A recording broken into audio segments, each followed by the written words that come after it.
예, 오늘 수요 성경 공부에 오신 우리 성도님들 진심으로 환영합니다. 오늘은 이제 초대교회 이야기 네 번째 시간인데요. 오늘은 특별히 초대교회 이단에 대한 문제들을 함께 살펴보려고 합니다. 이단은 이 현대교회, 뭐 지금도 우리 한국 안에도 우리나라 안에도 수많은 이단들이 있죠. 이단들이 아주 기세를 아주 등등하게 활동을 하는데, 이 현대 교회만 위협한 것이 아니고 사실은 초대교회 때도 이 이단 문제는 굉장히 심각했습니다.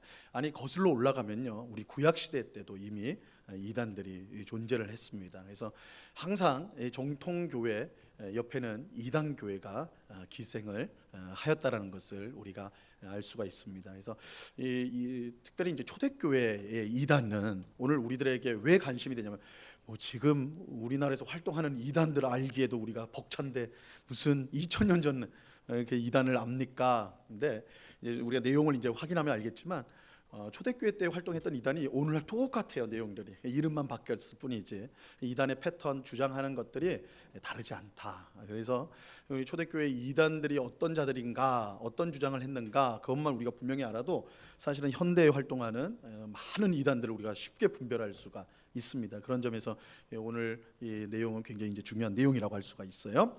자, 나눠드린 유인물을 한번 보시기 바랍니다. 초대교회와 이단. 이단이란 뭐냐? 이단이란 뭐냐? 이단은 파당을 짓는 자, 분당을 만드는 자라는 뜻입니다. 그 이제 신약 성경에서는 하이레시스라고 그래요. 하이레시스라고 하는데, 이게 이제 나중에 영어로는 헤러시가 돼가지고 이단이 이제 헤러시인데, 이게 하이레시스라는 말에서 나온 말입니다. 이 하이레시스는 이제 원래는 이단이라는 뜻은 없고, 그 안에 이제 분당, 그러니까 이제 파벌, 그러니까 어떤 그 뭐 교회 안에서 딱 자기들만이 딱 모여가지고 어떤 특별한 주장을 하는 그런 사람들을 가리켜서 하이레시스라고 불렀는데, 이게 이제 나중에 이제 헤러시로, 이단으로 그렇게 이제 간주가 됩니다. 그래서 이 이단의 특징은 분파적이에요. 딱 자기들만 딱 이렇게 모여지는 겁니다. 그래서 여러분 딱 보시면 알겠지만, 이 정통교회 안에 있을 수가 없는 거예요. 그죠? 자기들끼리만 딱 모여서 우리가 진짜다 이렇게 이제 주장을 합니다. 자, 이단에 속한 사람을 우리가 이단자라고 그렇게 이제 부르고요. 이단 사상에 물든 것을 이단성이 있다 이렇게 이제 우리가 표현을 합니다. 그래서 이제 우리 이제 합신총회는 9월달에 모이게 되는데, 전국에 있는 합신교회 이제 노회 대표자들이 모여서 회의를 할 때요, 중요한 회의 내용 중 하나가 이단에 대한 이제 이단을 규정하는 내용들이 있습니다. 저희 교단에서 계속 이제 총회에서 이단들을 매년 이제 그 연구를 하고, 그래서 그것을 이제 총회에서 결정을 하게 되거든요. 그래서 이단성이 있다 이렇게 또 발표도 하고, 그래서 이제 교류를 금지한다든지 아니면 아예 이단으로 규정을 한다든지 이런 일들이 있습니다. 그래서 이제 이런 이단 사상에 물들어 있는 걸 이단성이 있다 이렇게 이제 표현을 합니다. 자, 이번을 보시면 이단이 되는 세 가지 이제 조건이 있는데요. 첫 번째는 정통 교리를 잘못 알고 있거나 삼위일체를 바르게 설명하지 못할 때 이단성이 있다라고 말을 합니다. 우리가 이단을 생각하면 다 잘못된 거라고 생각을 해요. 그래서 우린 이단에 안 빠지지. 그렇지 않아요. 이단은 이게 이제 한자어로는 끝이 다르다라는 거거든요. 그러니까 다 비슷해요. 한 70%, 80%는 우리가 늘 교회에서 들었던, 어릴 때 들었던, 막 우리가 배웠던 똑같습니다. 근데 끝에 가니까 이제 달라지는 거예요. 끝에 가니까. 그 이제 제가 가르쳤던 청년 하나가 몇 년, 꽤 오래됐는데 청년 하나가 저한테 상담을 해왔어요. 상담을. 그래서 이 친구가 왜 이렇게 멀리까지 왔나. 그래서 보니까 친구 따라가지고 성경 공부 가르쳐 준다고 해서 따라간 거예요. 근데 이 친구가 신학교 다니는 친구였거든요. 신학교를 다니는 친구였어요. 근데 하여튼 뭐 친구 따라서 가서 성경 공부를 하는데 너무 성경 공부가 재밌더라는 거예요. 재밌고 지금까지 못 들어봤던 아주 신선한 성경을 이렇게 신선하게 푸는구나. 성경을 신선하게 풀면 의심하셔야 돼요. 어쨌든 그래서 너무 이거 신구약을 오가면서 이거 너무 잘 배웠대요. 그 6개월을 배웠는데, 그래서 이제 잘 배웠다 했는데 마지막에 딱 가니까 이제 그 강사가 말을 하는 거예요. 이제 여러분 6개월 공부했으니까 제가 한 사람을 꼭 소개해주고 싶다고. 이 모든 내용들을 이제 성취하신 분이다 하면서 이만이다 이렇게 말을 한 거예요. 그러니까 그 친구가 놀래가지고 저희는 그때까지는 말을 안 하더래요. 그래서 놀래가지고 저한테 온 거예요. 와가지고 어떡하냐고, 어떻게 하냐고. 그래서 이제 상담했던 기억이 납니다. 그래서 이단들도 성경을 사용합니다. 우리가 보는 성경 똑같이 하고요. 성경 공부도 열심히 해요. 그래서 여러분 이제 이단하고 막 말싸움하면 여러분 쉽지 않아요. 쉽지 않습니다. 그거는 그들이 그만큼 똑똑하고 훈련 잘 받아서 그런 것보다는 우리랑 대화할 때 딱 해야 될 말을 다 준비해 와요. 그래서 사실은 대화가 안 통합니다. 제가 이제 전에 한번 얘기한 것 같은데, 제가 이제 대학생 때였어요. 대학생. 저는 이제 신앙생활 열심히 했으니까 대학생 때였던 것 같은데, 그 이단이 왔어요. 우리 집으로 탁 왔어요. 어머니가 탁 이제 하더니 딱 이단인 거 알잖아요. 그럼 문을 탁 닫아야 되는데 들어오시라고. 들어서 제 아들이랑 얘기 좀 해보라고. 어머니가 제가 너무 자신이 있었던 것 같아요. 그래가지고 1시간을 얘기했어요, 그들하고. 근데 결론은 뭐냐면 그 사람들은 그 사람들 말을 하고 저는 제 말을 하고 1시간 동안 평행선이에요, 평행선. 그래서 제가 그때 깨달았어요. 얘기하는 게 아니구나. 왜냐면 어쨌든 서로 들으려고 해야지 뭐가 얘기될 거 아니에요, 그죠? 그분들은 제가 질문하는 거에 대한 전혀 답을 안 해줘요. 자기가 하고 싶은 말만 계속 하는 거예요. 그러니까 저도 계속 들어줄 수는 없는 거 아니에요, 그죠? 저도 질문을 하고 듣다가 그럼 이건 어떻게 생각합니까? 이런 앵무새 똑같은 말만 해요. 이거는 이단자라고는 하면 안 되는구나, 이런 생각이 들어요. 왜냐면 그렇게 훈련을 받고 나오기 때문에 그래요. 그래서 이단이라는 게 처음부터 끝까지 다 틀린 내용이 아닙니다. 많은 부분이 맞아요. 그러니까 우리가 귀가 쫑긋하죠. 그러나 결정적인 부분, 특별히 구원론이나 우리가 구원받는 것, 혹은 삼위일체, 성령 하나님, 성자 예수님, 성부 하나님에 대한 이해가 우리랑 다릅니다. 결정적인 교리. 그래서 거기에서 이제 우리가 이단이 된다라고 말할 수가 있어요. 두 번째는 파당을 짓는 겁니다. 그러니까 정통교회 안에 있지 않아요. 무조건 나갑니다. 나가가지고 자기들끼리, 그리고 우리만 구원이 있고 우리만 하나님이 사랑하고 우리만 비밀을 알고 뭐 이런 식으로 해요. 그래서 자기들만 이 복음을 깨달았고 자기들만 영적인 비밀을 안다 그러면 이거 문제 있구나, 이렇게 생각하시면 돼요. 거의 99%예요. 정통교회에서 우리만 복음을 알고 있다, 우리만 깨달았다, 이렇게 말하는 정통교회는 없습니다. 이단교회의 전문 말이에요. 그래서 파당을 짓는 거. 그리고 이제 세 번째 말씀드린 대로 총회가 정죄를 합니다. 그래서 각 교단의 총회가 이단으로 정죄를 해요. 그래서 여러분 이제 우리 교단이 정죄한 이단들은 우리가 절대로 성도들이 접촉을 하시면 안 돼요. 위험하기 때문에 총회가 이런 일을 하는 것입니다. 자, 2번을 보시면요, 정통에 항상 기생하는 이단. 첫 번째를 보시면요, 사도 베드로는 성도들에게 거짓 선생들이 나타날 것을 경고하였습니다. 오늘 우리가 읽은 본문에 그렇게 돼 있죠. 2장 1절에 보니까 그러나 백성 가운데 또한 거짓 선지자들이 일어났었나니, 여기서 말하는 것은 이 백성 가운데라는 건 이스라엘 백성 가운데, 구약 백성 가운데도 거짓 선지자들이 있었다는 거예요. 이단 문제는 구약 시대에도 있었어요, 그죠? 이와 같이 너희 중에도 거짓 선생들이 있으리라. 좀 사도 베드로가 성도들에게 너희 가운데 거짓 선생들, 이단이죠, 이단자들이 있을 것이다, 이렇게 말하고 있어요. 그들은 멸망하게 할 이단을 가만히 끌어들여 자기들을 사신 주를 부인하고 임박한 멸망을 스스로 취하는 자들이다, 이렇게 이제 말하고 있습니다. 이 정통신앙을 가진 성도와 교회 주변에는 항상 이단이 기생합니다. 그래서 구약 성경을 보면 참 선지자 곁에 거짓 선지자가 언제나 붙어 있어요. 하나님은 모세를 통해 이미 이제 거짓 선지자들의 등장을 이제 예고를 하였어요. 우리 신명기 18장 20절 말씀을 한번 같이 읽어봅니다. 시작. 만일 어떤 선지자가 내가 전하라고 명령하지 아니한 말을 제 마음대로 내 이름으로 전하든지 다른 신들의 이름으로 말하면 그 선지자는 죽임을 당하리라 하셨느니라. 그죠? 선지자는 하나님의 말씀을 받아서 있는 그대로 전해야 되는 거예요. 이것이 신약 시대도 마찬가지입니다. 신약 시대에는 더 이상 우리가 성경이 하나님께서 완결된 계시로 주신 성경이 우리에게 이제 주어졌기 때문에 이 계시를 벗어난 예언을 주시지 않습니다. 그래서 우린 예언자라고 하지 않고 이제는 그 역할을 이제 설교자들이 하는 겁니다. 설교자들인데, 근데 설교자가 이제 선지자랑은 개념은 달라요. 선지자들은 직접 하나님 말씀을 들었으니까. 그런데 이 설교자들은 주어진 이 성경을 하나님 말씀으로 받아서 전하는 자들이니까요. 그러나 하나님 말씀을 전한다는 점에서는 동일한 겁니다. 그렇기 때문에 어떤 선지자가 거짓 선지자냐? 하나님의 말씀을 듣지도 않았는데 자기가 지어서 말하는 사람이 거짓 선지자예요. 어떤 설교자가 거짓 설교자, 거짓 선생이냐? 성경 말씀을 벗어난 말을 하는 자가 거짓 선생이고 이단자가 되는 것입니다. 그래서 이게 하나님의 말씀을 있는 그대로 전하는 것, 이것이 구약의 기준이기도 하고 신약의 마찬가지 기준이기도 한 것입니다. 자, 2번을 보시면요, 열왕기상 22장에 보면 참 선지자 곁에 기생하는 거짓 선지자들이 나오는데, 북이스라엘의 가장 타락한 왕이었던 아합은 굉장히 타락한 왕으로 잘 알려졌죠. 이 아합이요, 남유다의 경건한 왕이었던 여호사밧과 함께 아람이 빼앗은 길르앗 라못이라는 땅을 되찾으려고 했습니다. 참 이거 비극적인 이야기인데요.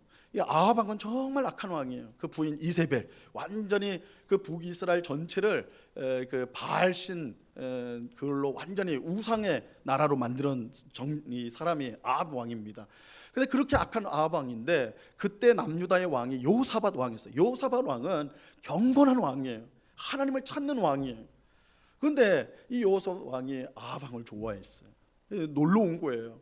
교류를 하려고. 그러니까 여기서부터 이제 잘못된 것이죠. 신약 성경에서는 굉장히 이단자에 대해서 강하게 말해요. 인사도 하지 말라 그러죠. 집 안으로 들여보내지 말고 인사도 하지 말라 그래요. 여호사밧이 굉장히 경건한 왕이었는데도 불구하고 이렇게 아합하고 어울렸다. 그 결과가 비참한 것이죠. 어쨌든 이제 아합이 여호사밧을 꼬셔가지고 길르앗 남은 아람이라는 북쪽에 있는 나라가 우리 땅을 뺏어갔는데 그거 우리 같이 찾아옵시다.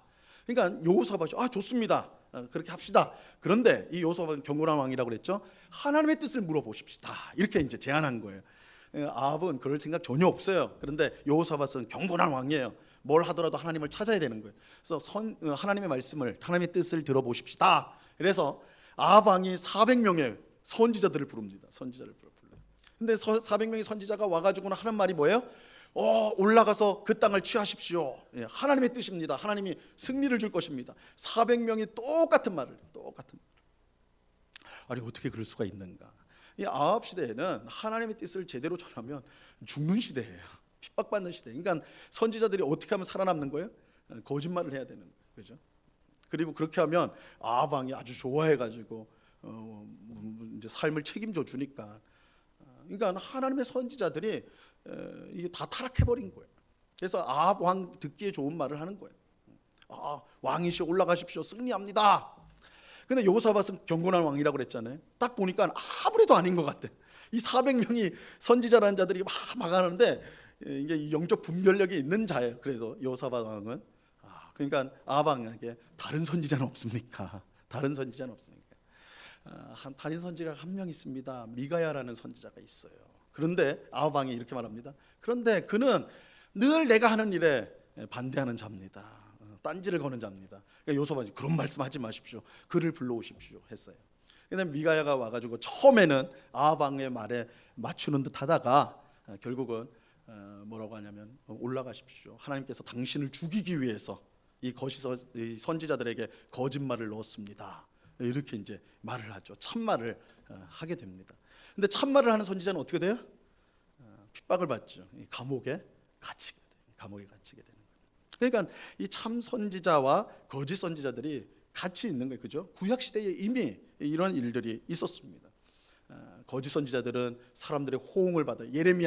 예레미야서 에스겔서 가면 이 문제가 굉장히 부각이 돼요. 왜냐하면 그 시대는 남유다 왕국이 이제 바벨론에 의해서 멸망당하는 영적으로 가장 침울한 시기였거든요.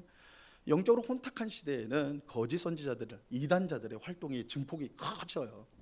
그러니까 이제 예레미야나 에스겔 선지자가 예언할 때 이 거짓 목자에 대해서, 거짓 선지자들에 대해서 아주 많은 신랄하게 비판을 하거든요. 그래서 그들은 사람들 듣기에 좋은 말만 하니까 어떻게 돼요? 아주 인정받고 칭송받고 항상 많은 사람들이 모이고. 근데 예레미야나 에스겔이나 방금 나오는 미가야 같은 선지자는 어떻게 해요? 감옥에 갇히고. 예레미야도 감옥에 갇혔잖아요. 그죠? 하나님의 말씀을 전했다가 감옥에 갇혔어요. 근데 당시 다른 거짓 선지자들은 우린 안 망한다. 우린 절대 안 망한다. 성전이 있어서 안 망한다. 이러니까 사람들이 다 좋아했거든요. 다 좋아했거든요. 인정받고 칭찬받고 칭송받고, 그죠? 참 역설적인 거예요. 하나님의 말씀을 진짜로 전했던 선지자들은 핍박을 받았고, 거짓했던 자들은 되게 막 부강해지고. 여러분 이단들 보면요, 막 여러분 이단들이 자랑하는 게 뭐예요? 세력이잖아요, 세력. 우리 교회에 얼마나 사람이 많은 줄 알아? 막 그러죠. 뭐 몇십만 명이 수료식을 했고, 뭐 교회 건물이 엄청 크고 막 이런 거 자랑하잖아요. 왜 그렇습니까? 이 거짓된 곳에 사람이 많이 모이게 돼 있어요. 막 추앙을 받게 돼 있어요. 그러니까 그거 보면 그것도 하나의 증거예요. 야, 저런 거 자랑하는 자들, 그죠? 예수님이 언제 나한테 모인 사람이 이렇게 많다 이렇게 자랑한 적 있습니까? 전혀 아니잖아요, 그죠? 그게 이제 굉장히 역설적인 것이죠. 다음 페이지 보겠습니다. 거짓 선지자들의 가장 분명한 특징 중 하나는 자기 양을 잡아먹는 목자와 같다는 것입니다. 자, 이 에스겔서 34장 2절로 3절 말씀인데요. 보세요. 인자야, 너는 이스라엘 목자에게 예언하라. 그들 곧 목자들에게 예언하여 이르기를, 주 여호와께서 이같이 말씀하시되, 자기만 먹는 이스라엘 목자들은 화 있을진저, 목자들이 양떼를 먹이는 것이 마땅하지 아니하냐? 너희가 살찐 양을 잡아 그 기름을 먹으며 그 털을 입되 양떼는 먹이지 아니하는도다. 이 목자의 사명은 뭐예요? 양을 지키는 거고, 양을 배불리 먹이는 거고, 이게 목자의 사명이에요. 근데 이 에스겔 시대의 이 목자들, 거짓 선지자들, 거짓 선생들은 무슨 짓을 했어요? 자기 배를 채웠다는 거예요. 자기가 관리하는 양을 자기가 먹는 거예요. 그 기름을 취해요. 그 털옷을 벗겨가지고 자기가 옷을 입어요. 이 거짓 선지자들의 전형적인 모습, 이단자들의 전형적인 모습. 참 선지자는 고난 가운데 주의 백성을 섬기지만, 거짓 선지자는 탐욕 가운데 주의 백성을 잡아 먹어요. 그러니까 여러분들이 이제 TV 뉴스 같은데 이제 이단들, 소위 이단들을 하는 거, 폭로성, 그죠? PD 수첩이나 그것이 알고 싶다 이런 거에 어젯밤에도 PD 수첩 보니까 그 나오더라고요. 그 다락방 이단에, 이 다락방도 우리 교단에서 이단으로, 한국 교회가 이단으로 정지한 곳인데, 구원파죠. 거기 이제 총재라고 하는 가장 우두머리에 있는 목사가 취미 생활이 뭔지 아세요? 그 PD 수첩에 그렇게 나오더라고. 보니까 취미 생활이 시계 모으는 거, 시계. 자기는 그 설교를 그렇게 하더라고요. 나는 다른 사람들은 뭐 다른 거 뭐 큰 거 뭐 사고 막 이러는데, 자기는 즐거움이 뭐냐? 시계를 모으는 거래, 시계. 근데 시계가 하나에 얼마 하느냐? 1억 2억짜리. 내가 그렇게 비싼 시계가 있는지도 몰랐어. 그걸 그렇게 했네. 그래서 그 감정해 주는 사람이 나와서 그 사진을 보면서 다 감정을 했더라고요. 다 방송사 얼마나 치밀한지 몰라요. 했더니 한 8억 정도, 시계 값만 8억 정도. 그래서 감정하는 사람에게 이게 목사님 시계입니다. 한 목사님의 시계입니다. 했더니 그 사람이 놀래가지고, 얼마나 재력이 많으면 이렇게 시계를 합니까? 이렇게 이제 말을 하는 거예요.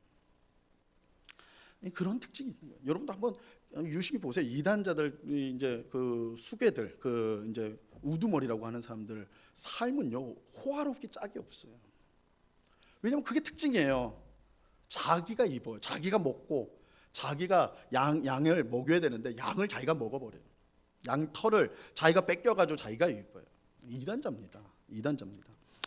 자, 4번을 보시면요, 구약 선지자는, 거짓 선지자는 구약 시대에만 활동한 것이 아닙니다. 예수님은 양을 도둑질하고 죽이고 멸망시키려는 도둑이 있다, 이제 이단자죠.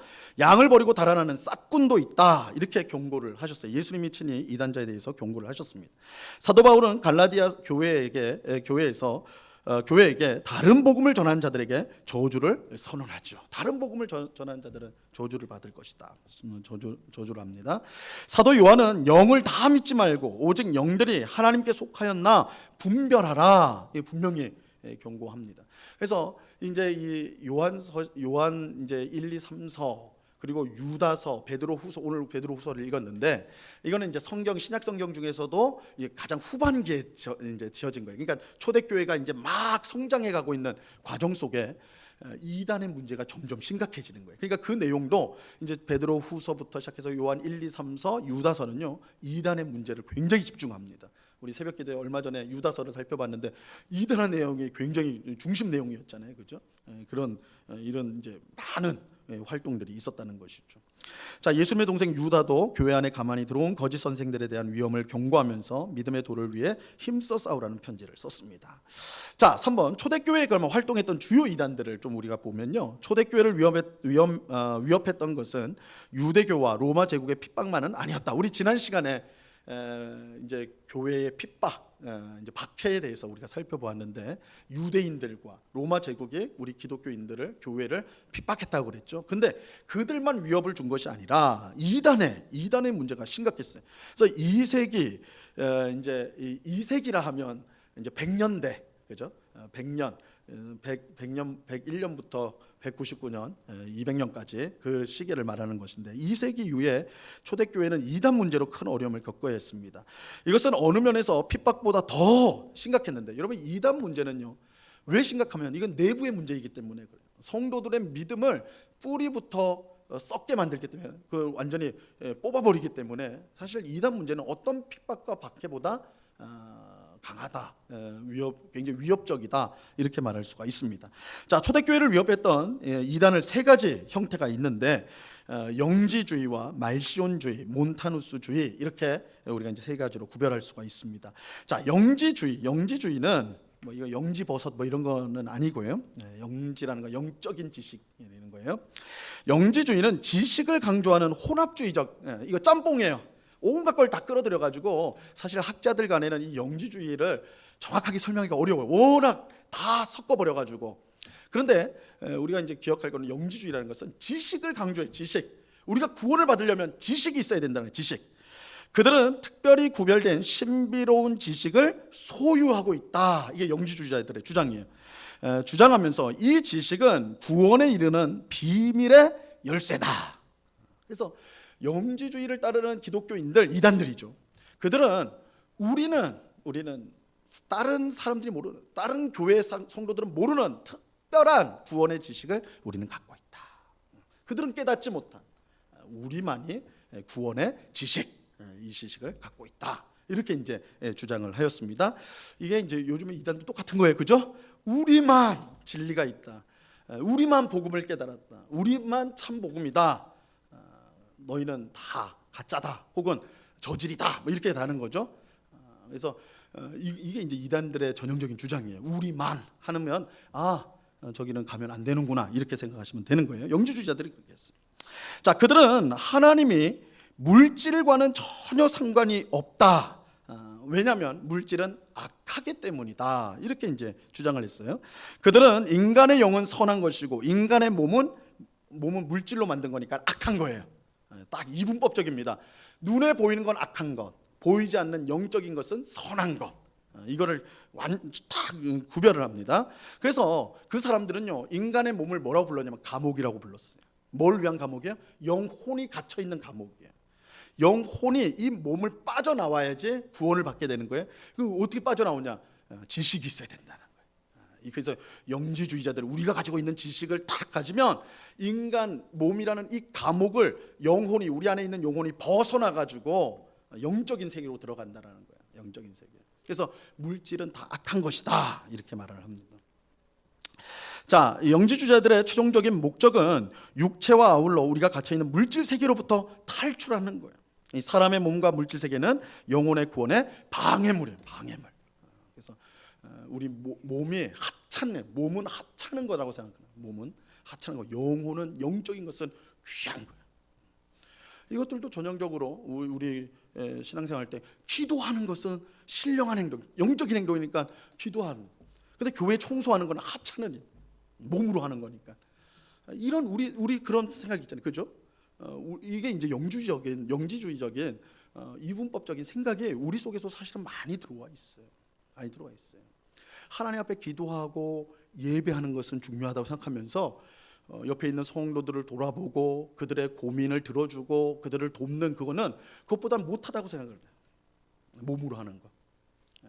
이게 기독교적인 게 아니에요. 영지주의적인 이분법적인, 완전히 영은 귀하고 몸은 못하다, 여기에 이제 딱 잡혀 있는 것이죠. 기독교는 그렇지 않아요. 자, 2번을 보세요. 자, 영지주의는 어떻게 이제 생각을 하냐면 최고의 신 이제 하나님이겠죠. 원래 영적 세계와 영적 존재만 창조를 했다. 왜냐하면 물질은 악한 거니까 영적인 세계와 영적인 존재만 창조했는데, 근데 그 영적인 존재 중 하나가 그 이름이 지혜예요. 지혜가 물질 세계를 만들었다는 거예요. 잘못 만든 거예요. 그러니까 물질 세계를 잘못 만들었어요. 이런 점에서 물질 세계는 처음부터 열등한 거예요. 열등한 거. 하지만 물질 세계도 영적 존재가 만들었기 때문에 그 속에 영적인 파편들이 박혀 있다라는 것이죠. 이 파편들이 인간의 육체 속에 갇혀 있기 때문에 그 지식을 통해서 그 파편들이 벗어나야 된다는 거예요. 우리 속에 영혼이 그런 파편이라는 거예요. 그러니까 우리의 몸은 굉장히 악하고 열등하고 별 볼 일 없는 거고, 우리 안에 있는 영혼은 신적인 어떤 흔적이 있는 거라는 거예요. 그 성질이 파편이 들어와 있다는 거예요. 그것이 이 몸을 탈출해서 나가야 되는 거예요. 뭘 통해요? 지식을 통해서. 그 지식은 누가 갖고 있어요? 영지주의자들, 자기들이 그걸 알면 구원을 받는다, 이렇게 되는 거예요. 자, 근데 이 지식은 영적 메신저가 세상에 와서 가르쳐줘야 돼. 그 지식은 영적 메신저가, 이 영적 메신저가 구원을 위해 필요한 비밀의 지식과 영감을 가져다 줘야 된다. 그러니까 영적인 존재가 와가지고 지식을 알려줘야 된다는 거예요. 탈출법을 알려줘야 된다는 거예요. 기독교 영지주의자들은 이 메신저, 이 지식을 가르쳐주는 자가 바로 그리스도다, 예수님이 그 역할을 하러 온 거다, 이렇게 이제 주장을 하는 것입니다. 영지주의자들은 물질을 악하게 여겼기 때문에 예수님이 우리와 같은 육체를 가지고 있다는 사실을 부인했어요. 당연하겠죠. 예수님이 진짜 우리와 같은 똑같은 사람이라면 그건 악한 몸을 가지고 있는 존재가 돼버리는 거예요. 그건 영지주의자들한테는 있을 수가 없는 일이에요. 예수님은 눈으로 볼 때는 진짜 사람처럼 보였지만 실은 영적인 존재일 뿐이지 그냥 그렇게만 보였을 뿐이다. 실제로는 육체를 가지고 있는 게 아니다. 그렇게 보였을 뿐이지 실제 인간은 아니었다. 영지주의자들은 그렇게 주장을 합니다. 이거를 이제 우리가 가현설이란 말을 써요. 가현설이란 뭐냐면 그렇게 보인다, 실제로는 아닌데 그렇게 보일 뿐이다. 예수님은 사람처럼 보이는데 사람은 아니라는 거예요. 영적인 존재이기 때문에. 이렇게 되면 문제가 뭐예요? 예수님이 십자가에서 죽으셨는데 그럼 죽은 게 누가 돼요? 사람이 아니에요. 그렇다고 하나님이 그럼 죽어요? 그것도 이상하잖아요. 그렇죠? 그렇게 돼버리니까, 이렇게 가버리면 예수님이 참 사람으로 우리 모두의 죄를 대신 짊어지셨다라는 이 구원론이 붕괴가 돼버리는 거예요. 망가지게 되는 거예요. 그러니까 굉장히 심각한 결과가 초래되는 것이죠. 자, 3번을 보세요. 영지주의자들의 삶은 두 갈래로 나눠졌는데, 한 갈래는 육체는 악하기 때문에 제어해야 된다는 거예요. 그러니까 꼼짝 못하도록 제어시켜야 돼요. 이거는 뭘로 나타나겠어요? 극단적 금욕주의로 나타나는 거예요. 우리 골로새서에 보면 이제 학자들마다 좀 의견이 달라요. 사실은 영지주의가 기독교에 직접 영향을 끼쳤느냐, 아니면 그 후대에 그랬냐. 영지주의는 사실은 성경 시대 이후에 왕성하게 됐거든요. 그래서 이걸 연결시켜야 되느냐 말해야 되냐, 이제 서로 이제 좀 학자들 간에는 다툼이 있는데, 어쨌든 거나 이 골로새서에 보면 비슷하게 나와요. 만지지도 말고 먹지도 말고 이렇게 이제 말씀이 나와요. 극단적 금욕주의, 육체의 것을 다 제어해야 된다는 거예요. 결혼도 하지 말고, 그죠? 맛있는 것도 먹지 말고, 몸을 먹지도 말고, 잘 먹지도 말고, 몸을 괴롭혀야 된다는 거예요. 쓸모없는 거니까, 하찮은 거니까. 그렇게 해서 이게 더 활성화되지 못하도록 그렇게 해야 된다. 아주 극단적인 금욕주의. 그래서 이제 그것이 훌륭하다는 거죠. 우리 기독교 안에서도 여러분, 우리가 그런 좀 극단적인, 우리는 이제 카톨릭 교회보다는, 로마 카톨릭 교회보다는 나은데, 그래도 개신교 안에도 있어요. 우리 예전에 목사님들이 40일 금식하고 이런 것들 했잖아요, 그렇죠? 40일 금식, 목사님들 사이에 이제 농담이 있는데 제일 무서운 목사님이 누구냐? 40일 금식한 목사님이 제일 무섭다고 그래요. 목사님들 사이에서도. 왜 그러냐면 막 싸워요. 그러다가 너 40일 금식 해봤어? 그러면 끝난다는 거야. 거기서 이제 말을 더 할 수가 없는 거야. 난 못했거든. 그죠? 그러면서 내가 40일 금식 해봤는데 이러면 끝나버리는 거예요. 끝나버리는 거예요. 이 기독교 안에 들어온 거예요. 금욕주의가. 그러니까 뭔가 자신의 몸을 극단적으로 괴롭힌 사람이 아주 신령하다라는 생각을 갖는 거예요. 그죠? 그래서 물론 우리가 뭐 특별히 예수님의 이제 죽으심을 이제 고난 주간 같은 때 우리가 금식을 한다거나 아니면 좀 뭔가를 자제하는 훈련들, 그것들은 이 경건의 훈련으로서의 어느 정도 도움이 분명히 됩니다. 그러나 그 동기가 내가 영적으로 더 나은 존재가 된다는 그런 어떤 상태의 변화를 생각한다면 그렇게 한다는 건 영지주의에 영향이 되는 거예요. 몸을 하찮게 여기기 때문에 그런 거예요. 그렇지 않다. 자, 또 다른 부류는요, 완전히 또 반대로 갑니다. 극단적 쾌락주의예요. 이게 뭐예요? 몸은 하찮으니까 마음대로 써도 된다는 거예요. 아무 상관없다는 거예요. 이거 어차피 감옥이고 버려질 거고 쓸데없는 거니까 몸으로 뭔 짓을 하든 상관없다는 거예요. 우리의 영혼이 이 감옥에서 탈출만 하면 되는 거지, 그 탈출하는 후에 몸은 아무 가치가 없잖아요. 그냥 마음대로 사실은 상관없다. 이게 이제 구원파랑 연결이 됩니다. 구원파 사람들이 주장하는 게 그거예요. 예수님이 나의 모든 죄를 다 가져가셨기 때문에, 과거와 현재와 미래의 모든 죄를 가져갔기 때문에 우린 죄의 문제가 하나도 없다라는 거예요. 그래서 회개할 필요가 없다 그래요. 회개하면 뭐예요? 믿음이 없는 사람이에요. 믿음이 부족하니까 당신 회개하는 거다, 이렇게 설명을 합니다. 다 용서해 주셨는데 왜 회개하느냐? 이렇게 갑니다. 그러니까 그 안에 엄청난 부조리가 많더라고요. 어제 제가 우연히 오늘 조금 봤는데 이제 구원파도 세 갈래가 있는데 그 중에 한 갈래, 셋 다 문제가 있습니다. 근데 어제도 한 갈래에서 굉장한 비리들, 그러니까 이단들에서 보통 나타나는 성적인 문제들, 또 재정적인 돈에 대한 부정한 것들, 이게 다 그 속에 나타나는데 그들 뭐라고 그래요? 다 나는 용서받았기 때문에 문제가 안 된다.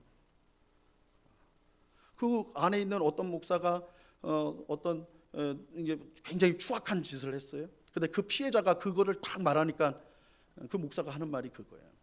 용서해 줘라. 너가 용서를 해주면 사탄이 우리 교회를 못 건드린다. 그게 그 교리 안에 들어가 있는 거예요. 우리는 모든 죄를 용서받는데, 그러니까 그 나쁜 짓을 한 목사도 예수님이 다 용서했다, 그게 복음이다, 이렇게 선전을 해. 그러니까 그 죄를 막 가지고 공격하고 고민하고 막 이러는 거는 다 복음을 모르기 때문에 그렇다는 거예요. 얼마나 무섭습니까? 죄를 져놓고도 당당해요. 난 용서받았으니까. 이렇게 가는 거예요. 극단적 탐욕주의로 가요. 구원파가 그렇게 된 거죠. 자, 4번 보세요. 영지주의는 2세기 기독교의 가장 위협적인 이단 사상이었습니다. 영지주의는 창조와, 그렇죠, 이 창조를 완전히 선한 창조를 부정하는 거예요. 물질 세계는 다 부정한 거다. 그런데 창세기 1장에 보면 하나님이 다 만드셨거든요. 그런데 이걸 다 부정한 거라고 말을 해요. 성육신, 이 부정하는 거죠. 예수님은 육신을 입을 수 없다, 이렇게 정하니까 성육신을 부정을 해요. 그다음 부활, 당연히 부활 안 믿죠. 영지주의자는 왜 부활합니까? 부활하면 더러운 몸인데 그 사람들한테 끔찍한 일이에요. 부활은. 이게 이제 사실은 고린도전서에서도 부활을 부정했던 사람들이 나오거든요. 그 사람들 생각 중에 하나는 몸은 부정하다는 거예요. 영으로만 부활하면 되지 왜 육이 부활해야 되느냐, 이렇게 생각한 거예요. 육체는 열등한 거니까. 그래서 육체의 부활 없다, 이렇게 주장한 사람들이 있었어요. 바울이 고린도전서 15장에서 육체의 부활이 없다면 우리 믿음이 다 무너진다, 이렇게 이제 강력하게 말을 하죠. 이런 연결고리가 있는 거예요. 자, 그래서 이제 이 영지주의는 기독교의 핵심 교리를 왜곡하는, 그래서 초대교회 지도자들이 이 영지주의를 반박하고 물리치기 위해서 굉장한 노력을 하였습니다.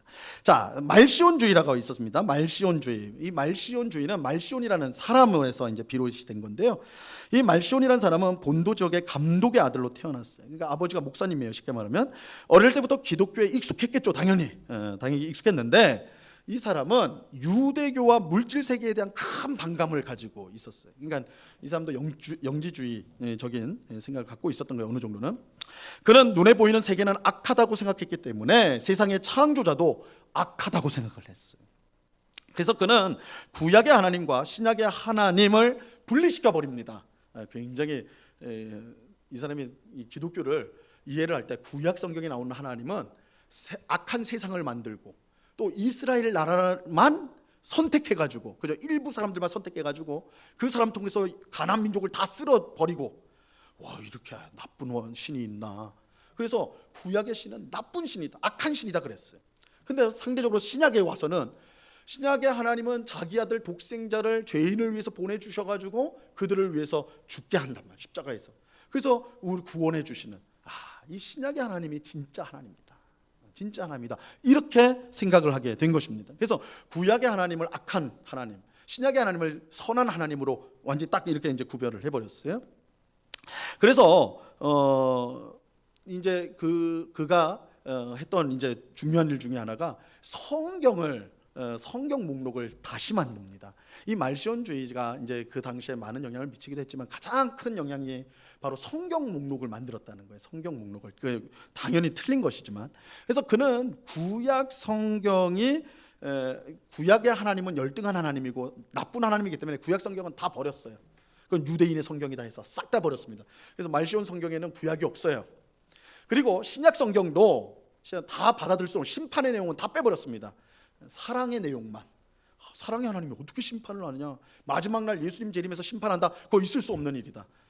다 예수님은 사랑한다, 하나님은 다 사랑한다, 이렇게 주장을 했습니다. 그래서 신약 성경에서는 누가복음하고 바울 서신 일부만 딱 목록화 시켜버렸어요. 이걸 말시온 성경이라고 불렀습니다. 이 3번 보시면요, 말시온은 당시 교회에 큰 위협이 되었는데 그는 독자적인 감독과 성경을 가진 교회를 만들었기 때문에 그래요. 그래서 성경 목록을 가장 이른 시기에 목록화시킨 사람이 말시온이었어요. 이걸 말시온 성경이라고 그러는데, 그래서 이게 이제 기여를 한 겁니다. 어떤 기여를 하냐면 정통 교회가 말시온을 보면서 이야, 이 큰일 났다, 이렇게 성경을 마음대로 편집하고 자기 마음대로 짜집게 하는 사람들이 나타났으니까 우리가 빨리 이게 정경, 기독교 성경을 규정을 해야 된다, 이런 필요성을 갖게 된 거예요.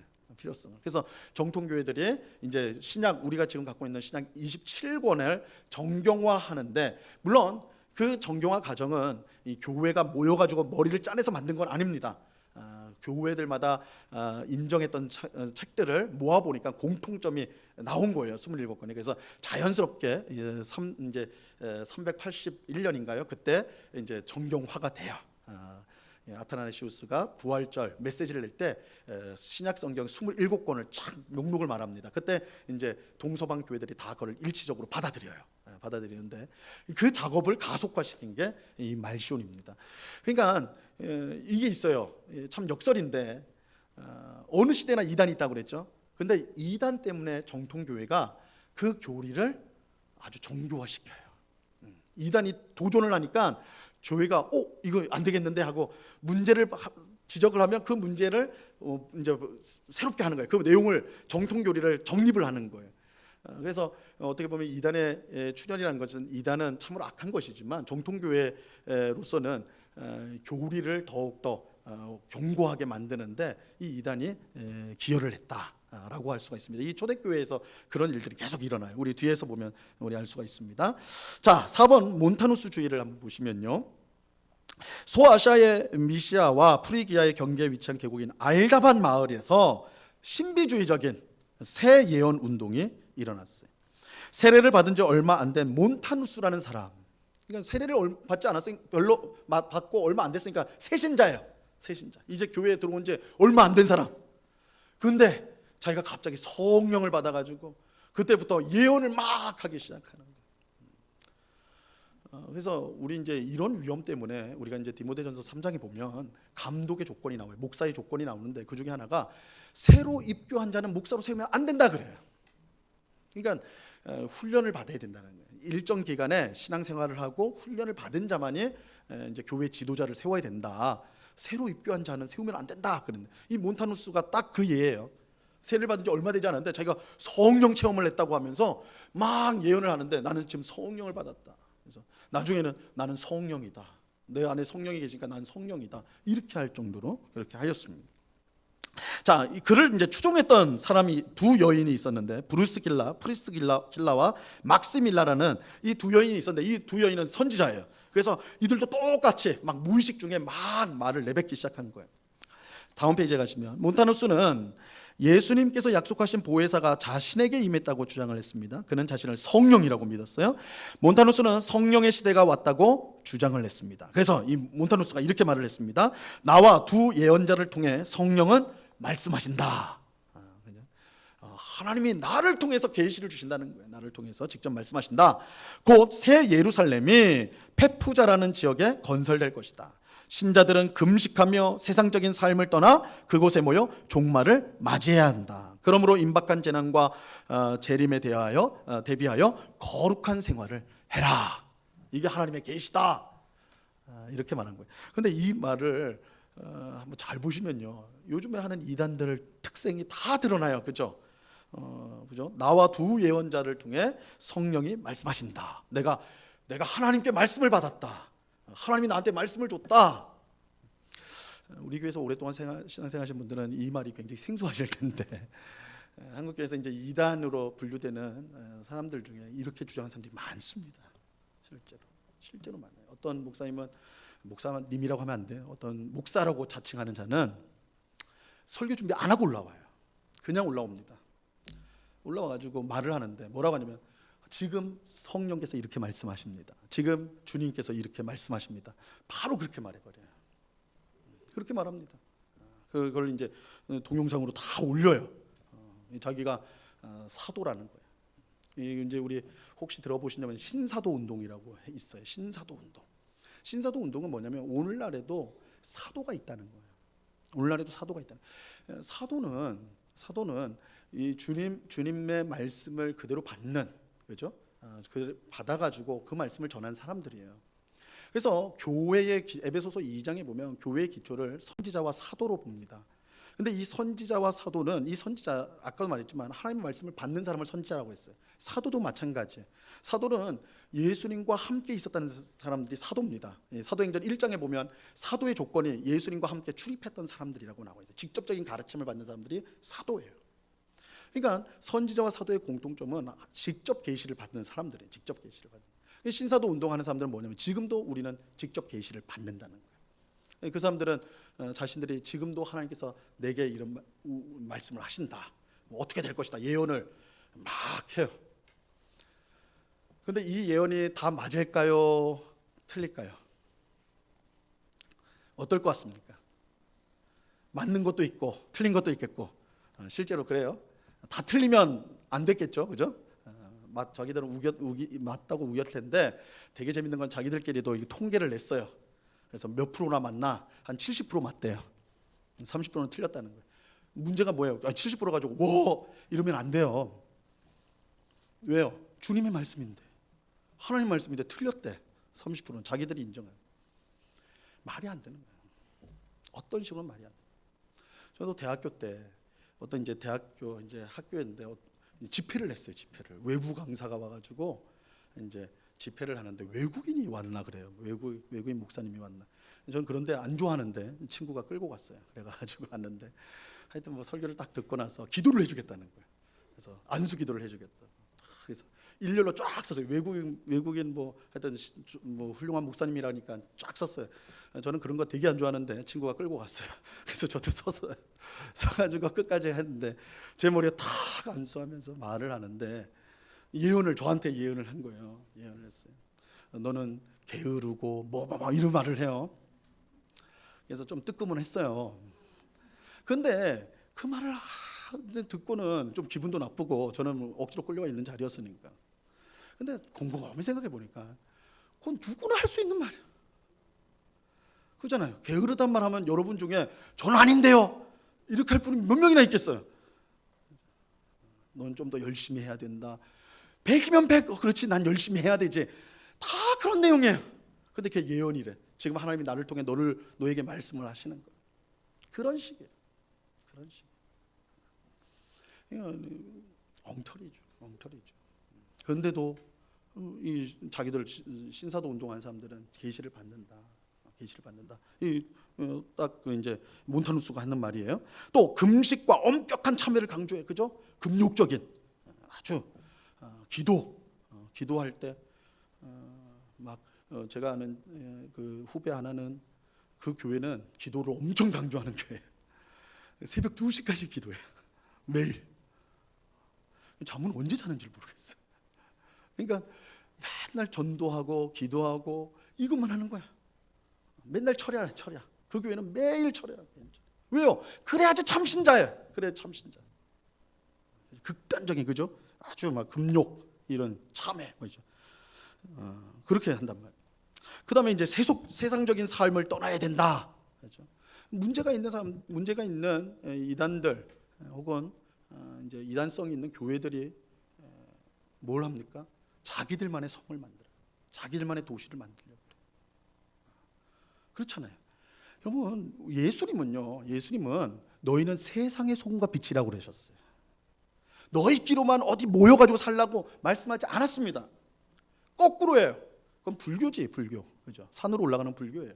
근데 교회가 산으로 올라가려고 그래요. 세상의 소금과 빛을 포기하고 있어요. 그것만 봐도 엉터리예요, 그죠? 신앙촌, 옛날에 그죠? 양말, 신앙촌 양말 유명하죠. 신앙촌을 만들잖아요, 자기들끼리.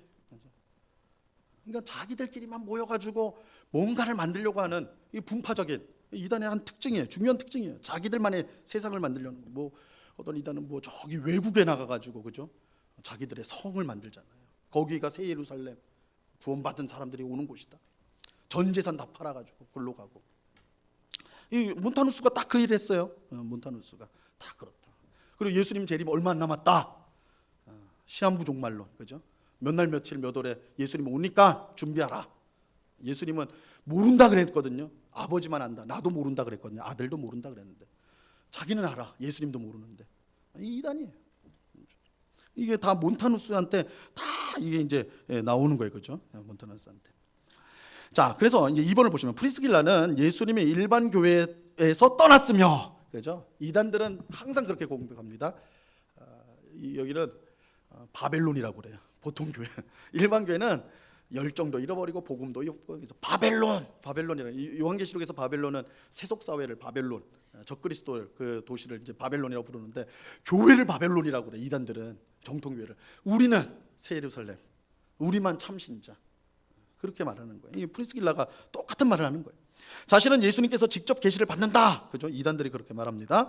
또 자기가 있는 곳 페푸자라는 도시인데 새 예루살렘이 내려올 것이다.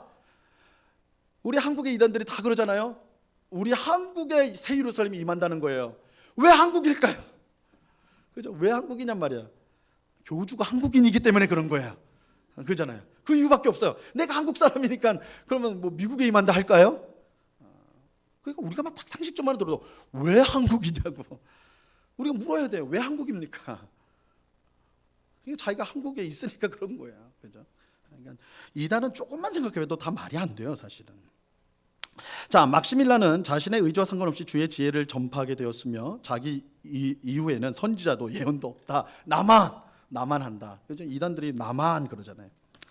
자, 그렇게 됐고 이제 넘어가 보겠습니다. 이제 삼위일체에 대한 이단의 도전은요. 이거는 우리가 이제 앞에 봤던 영지주의, 말시온주의, 그리고 몬타누스주의는 사실은 2세기, 그러니까 초대교회 초반기 이단들입니다. 근데 제가 지금 설명을 했지만 그 틀들이 지금 다 오고 있죠. 요즘에 이단들 보면 다 그 특성을 다 갖고 있습니다. 그러니까 초대교회 이단이요 지금 똑같은 특성을 갖고 있어요. 똑같은 특성을 있어요. 그런데 이제 3세기, 4세기, 5세기에 가면 이제 이단들이 좀 더 정교해져요. 그래서 하나님에 대한 이해, 예수님에 대한 이해, 성령에 대한 이해에서 이단적인 생각이 나옵니다. 그걸 이제 좀 짧게 한번 살펴볼게요. 밑에 단일신론이라고 돼 있는데 단일신론은 하나님이 한 인격임을 강조합니다. 오직 성부 하나님만 참 하나님이고 성부, 성자, 성령 할 때 성부만 진짜고 성령과 성자는 열등하다라고 생각을 하는 거예요. 그래서 단일신론, 하나님은 한 분이다. 그런데 성자와 성령은 하나님보다는 못하다. 이렇게 이제 주장하는 것입니다. 자, 단일신론은 사벨리우스라는 사람이 주장한 양태론과 아리우스가 주장한 양자론으로 나뉘는데요. 밑에 이제 양태론, 사벨리우스라는 사람이 이제 주장을 했습니다. 사벨리우스는 하나님은 한 분이고 대신 그분의 이름이 셋이다. 삼위일체를 이렇게 이해하는 거예요. 하나님은 한 분인데 이름이 세 개일 뿐이라는 거예요. 이름이 세 개일 뿐. 그래서 어떤 비유를 드냐면 성부는 태양이다. 그리고 그 태양에서 나오는 광선 있잖아요. 빛. 그게 뭐냐? 성자라는 거예요. 성자. 그리고 그 빛이 가는 곳마다 따뜻해지죠. 그 열은 성령이다. 여러분 옛날에 사실은 목사님들이 이제 이러한 쪽으로 잘못 이해해서 가르친 경우가 많아요. 삼위일체를 물로 비유한 때가 있습니다. 물은 고체일 때는 얼음, 그죠? 얼리면 얼음 되죠. 차가워지면 얼음이 돼요. 그 다음에 그걸 녹이면 액체, 물이 돼요. 그리고 더 그 열을 하면 어떻게 돼요? 기체가 되죠. 하나인데 셋이다. 이렇게 돼버리는 거예요. 그죠? 그럼 우리가 들으면 이게 삼위일체구나. 근데 이게 이제 양태론입니다. 전형적인 양태론. 우리가 이제 초대교회에서 이단으로 종주한 생각이에요. 왜냐하면 이렇게 버리면 그러니까 하나님이고 그 한 분 하나님이요, 성부, 어느 때는 성부, 그러니까 구약 시대에는 성부, 신약 시대에는 성자, 지금은 성령으로 나타난다라고 주장이 돼버리는 거예요. 그런데 이렇게 돼버리면 삼위일체가 무너져 버립니다. 이렇게 이해를 해버리면. 자, 밑에 이제 양자론을 보시면요, 아리우스주의라고 부르기도 하는데요, 테오도투스는 그리스도는 세례를 통해 하나님의 영을 가지게 된 단순한 인간이라고 주장을 했습니다. 또 사무사타의 바울도 테오도투스와 비슷하게 가르쳤는데요, 그는 예수님이 도덕의 완성자이고 세례 때 놀라운 능력을 받아 하나님과 교제하는 자가 되었다, 이렇게 말해요. 이 두 사람은 모두 이단으로 정죄됩니다. 아리우스는 이런 생각을 이어받아서 성자이신 예수님은 피조물이다, 피조물인데, 우리와 똑같은 피조물인데 대신 제일 첫 번째 피조물, 가장 위대한 피조물이다, 이렇게 했습니다. 그래도 피조물이니까 하나님이 아닌 거죠. 하나님이 아닌 것이죠. 그런데 이 생각이요, 세력을 얻어가지고 교회에 큰 어려움을 주었습니다. 그래서 이제 콘스탄티누스 황제가 기독교를 공인했던 황제죠. 그 황제가 교회 지도자들을 다 끌어모아가지고 회의를 합니다. 그게 이제 그 유명한 니케아 공의회라고 그래요. 니케아 공의회. 여기서 예수님이 하나님과 동일한 본질이다, 이것을 선언하게 됩니다. 그래서 아리우스주의가 잘못된 것이다, 이게 이제 325년에 결정이 돼요. 4세기에 결정이 되는 것입니다. 자, 이제 그 다음 쪽 한번 보시면요, 이제 단성론. 자, 이건 예수님에 대한 건데, 이건 또 한 세기 넘어가가지고 5세기에 400년대에 논쟁이 됐던 거예요. 예수님은 원래 하나님의 아들이나 성육신을 통해서 인성을 취하셨어요. 그래서 예수님은 하나님이면서 동시에 사람입니다. 이때 예수님의 신성과 인성은 서로 섞이거나 변하거나 하지 않고 연합되어 있다, 우리가 이렇게 표현을 합니다. 하지만 이것에 반대하며 단성론을 주장했던 이단들이 있었는데요, 이 아폴리나리스라는 사람은 예수님의 신성을 강조했어요. 예수님의 신성. 예수님은 하나님이시다. 예수님은 하나님이시다를 강조하면 뭐가 부인이 돼요? 인성이 부인이 돼버려요. 인성을 부정을 해버리는 거예요.